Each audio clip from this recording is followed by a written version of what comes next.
The moon will be leaving Libra in a couple of hours, actually. So while it's passing through and the influence is passing by, we have the three decans of Libra. The decans are the 10 degrees separating the planetary rulers of the modality. So whichever air sign or modality you start with is going to lead with that ruling planet. So for Libra, this is going to be Mars. The Mars decan Libra is the first decan, the section out of the 360 wheel horoscope, so we could get a better perspective and angling on the distinctionalities between each and every one. So this is Venus rule Libra. This is the more pleasure driven, pleasure motivated, people pleasing, compromising aesthetic as far as bringing balance, and it's initiating its own conversation. But initiating its own conversation, it takes teamwork, makes the dream work. It has to push it out onto something. So this is being pushed out onto things that are pleasurable, things that are aesthetically pleasing. Because when something's aesthetically pleasing, this is bringing the balance and the structure between the desire, and what the value is, or what the mental stimulation is, right?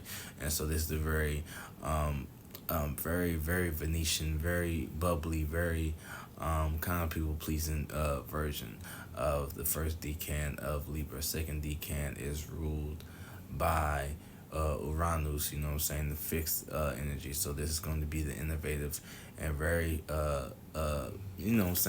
it seems like they're playing both sides, but they're really not. They're really just finding an innovative and original way to initiate conversations and have conversations about certain values to bring people together, versus the first decan, which is about bringing itself out to the people and expecting itself to be spread thin.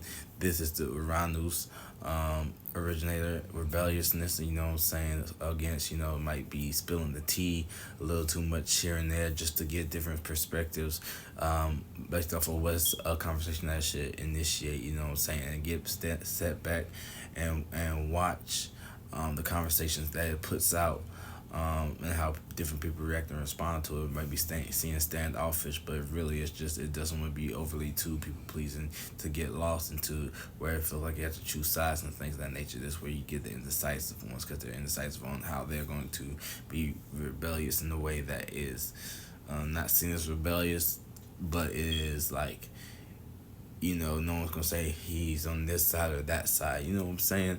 So the third decan is ruled by Mercury. So this is very the bubbly, communicative, relating the ideas as far as people pleasing thing. Not the people pleaser, but the idea and concept of people pleasing, where people think you might be one way, but you're really actually another, with another group of individuals that are motivating you, that might bring out that more. It's kind of like fiery side, but it's not, because it's air. It's very, very finicky, very flaky. As far as saying, you talk a good game about being on one side, but then you go somewhere to the other side just to deliver a piece of information, and then they give you a piece of information, and you start to run with it and question the other side, like.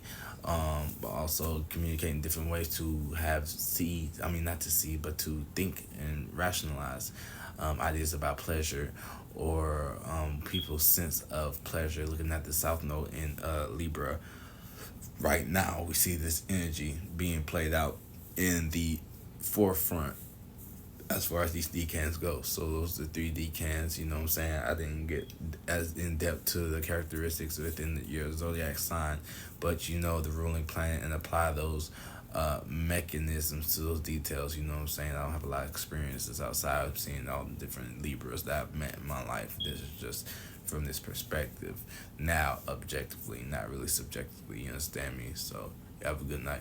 Peace.